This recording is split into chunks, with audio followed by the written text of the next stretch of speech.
Hello, welcome back to Chapter 9, Section 9, where we're discussing the quadratic formula. So, we are at the end of Chapter 9.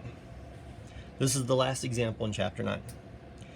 And as such, it is used, this is our time for us to look back over what we've done and kind of summarize a lot of it. So, if you remember, Chapter 9 is kind of split into two parts. The first four parts, we learned about quadratic functions. So we would graph quadratic functions. We could make tables and then plot the points. We talked about characteristics like vertex and axis of symmetry, the y-intercept. And then we talked about transforming them and some other stuff. And then the last 5 sections are all about solving quadratic equations. Now, these two concepts really are tied in with each other. They really are. But they are not exactly the same, but they have a lot of similarities. So what have we learned so far for solving quadratic equations? Well, we learned how to solve them by graphing, what the relationship was. Basically, for that, we just find the zeros. And that's all we're doing. The zeros of a quadratic function are the roots or the solutions of a quadratic equation. We learned how to solve by factoring. We learned about square roots and completing the square. And in this section, we're learning about the quadratic formula. So what we're going to do is we're going to compare these. And for all the problems we've done so far where we've solved, it's told you the directions have told you what to do. Solve by factoring, solve by completing the square, solve by the quadratic formula. Like for this one, solve using the quadratic formula. Notice the directions for this just says solve. So you have the choice. Which method are you going to use? I'm going to use 4 methods to solve this equation. And I'm going to show all 4 of them to compare them. So first, since we're talking about the quadratic formula, let's start off with that one. Okay, I'll move this up because I'm going to need the room. And because I'm going to put all 4 of them together, I might even need an extra sheet of paper. Hopefully I got an extra sheet of paper. I'm going to try to keep them all on the same sheet, okay? So first I'm going to use the quadratic formula. And I've got x squared plus 7x plus 6 equals 0. So that tells me that my a is going to be 1, my b will be 7, and my c is going to be 6. Just double check and make sure I'm doing everything right. Okay, so, and I'm not going to show everything because I've already done that in the previous videos. That doesn't mean you get to not show stuff, okay? So if it says solve by the quadratic formula, you need to show all the steps. I'm just saving some space because I'm using this as an example to compare. So my discriminant is going to be 7 squared, subtract 4 times 1 times 6. This is 49. 7 to the second power is 49. 4 times 1 times 6 is 24. And 49 subtract 24 is going to be 25. Then my quadratic formula will be the opposite of 7 plus or minus the square root of 25. And I'm going to divide that by 2 times 1. Find the opposite, take the square root, multiply by 2. So the opposite of 7 is negative 7. Square root of 25 is 5. And 2 times 1 is 2. Now I'm going to separate this into my 2 equations. I get negative 7 plus 5. Negative 7 plus 5 is negative 2. Negative 2 divided by 2 is going to be negative 1. So one of my solutions is negative 1. And I know I'm not showing all of the steps. My other solution, negative 7 subtract 5, is negative 6.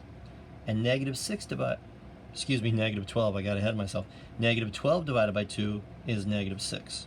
I was already talking about the next step instead of showing it. Okay, so this is basically the do a lot of it in your head quadratic formula. Got it. I got x equals -1, x equals -6. Super. Well, what if I do it by factoring?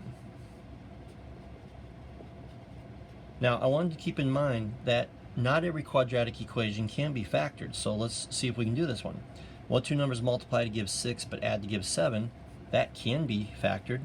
This is going to be x plus 1 times x plus 6 equals 0. So x plus 1 equals 0, and x equals -1, just like I had. And x plus 6 equals 0, and again I get x equals -6.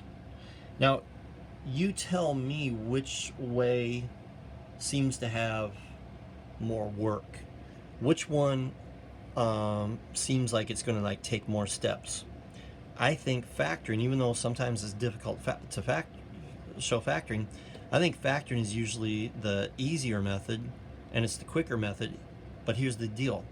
That only works if it can be factored. This one could be. Let's talk about completing the square.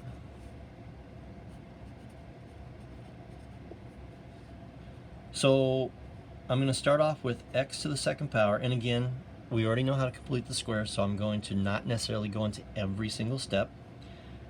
I get x squared plus 7x equals -6, and already I see why this one might cause a problem, because I get x squared plus 7x plus 49 over 4.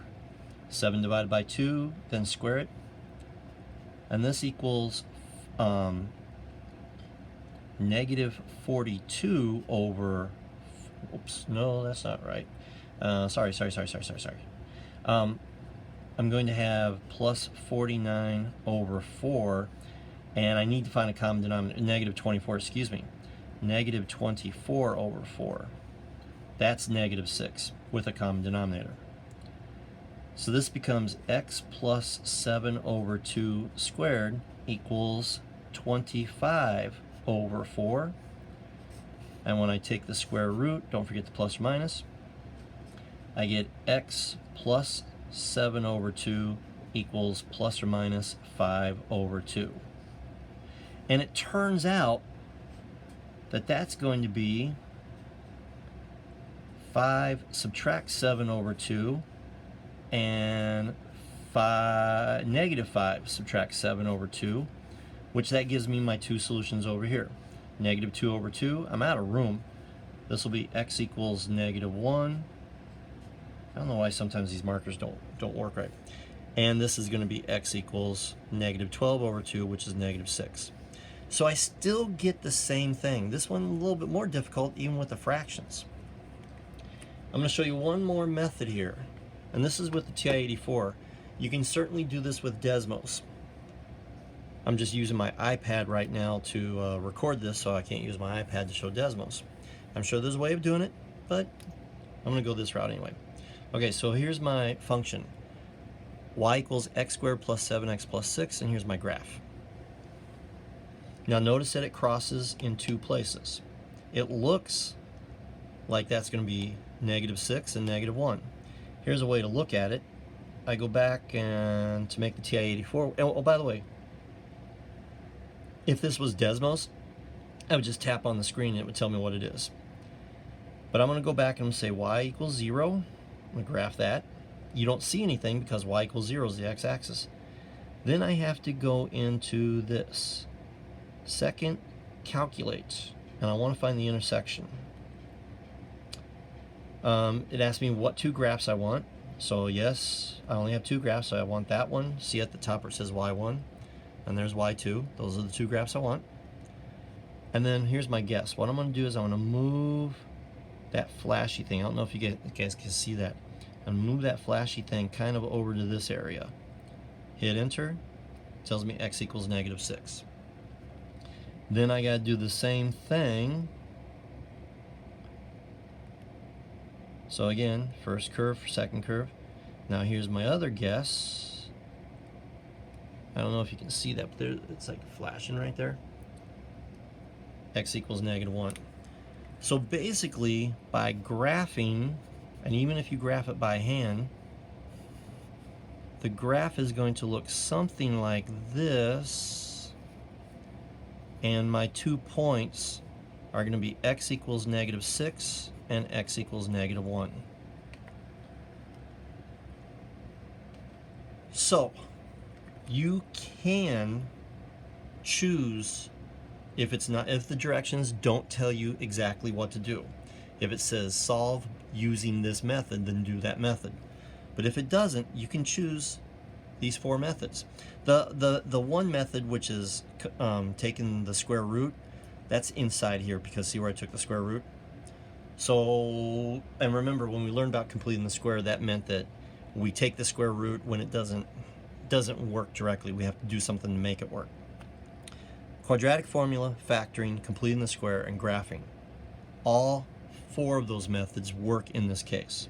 But guess what? They're not always going to work. So how do I tell? Well, I'll put this on the Google Drive and make sure that you save it. So here are the methods: graphing, factoring, square roots, completing the square, and using the quadratic formula. Graphing always works to give approximate solutions. If you have like if you were going to do it by the quadratic formula, and remember in example 2 where we did problems that were estimations, graphing just kind of gives an approximation. All right, and you can do it quickly. You can use technology. I'll be totally honest, I use graphing, if it works, as a backup when I'm making keys to test. So if I'm making a test about like solve by factoring, if the factoring works, which I usually pick ones that work for that section, then I go and graph it on Desmos real quick to make sure that I just use it as a different method to check my work, so that I don't make the same mistake twice. But here's the disadvantage. If the graph does not, I'll show you if I'll see if I can show you what I mean. All right, so here's what we just had. I'm going to change this one. I'm going to change this to, let's say, 12. And now let's graph it. Oh, that I didn't go high enough. I'm going to change it to, say, 13. Now I'll graph it. There we go. If you look, that graph does not cross the x-axis. And remember we talked about that means you get 2 solutions that are imaginary. So this one doesn't always give you a good solution. And it also doesn't give you, later in Algebra 2 when we start talking about simplifying radicals as an exact solution, it doesn't always give that. Factoring is great to start. Again, if I'm working on something and there's no directions for like which method to work on, I always go with factoring, because at this point, factoring I can do in my head, and you will be there one day too. It's easy if you can factor it, but factoring factoring some of the quadratic equations is really hard, and sometimes you can't even do them. So factoring is nice, but it doesn't always work. And this is what's important about these two. They are easy, but they don't always work. Using square roots kind of bridges that gap a little bit. It's quick to do when you don't have the b. Like if it's just like x squared equals 121, easy. 11 and -11, take the square root. But you can't use the square root if you have that x term. If that's the case, then I have to do the completing the square. And now, here's the cool part. Completing the square takes a lot of work. Sometimes it's difficult. Using the quadratic formula, it says other methods may be easier. This one takes more time. But guess what? They always work. So this is really something that I think is really cool. Okay? Factoring and graphing are easy, but they don't always work. Completing the square and the quadratic formula take more time, There's more difficult calculations, especially look at this one with the fractions. Holy cow. But guess what? They do always work. So I think there's like a life lesson in there about if you take the easy way, then it doesn't always work.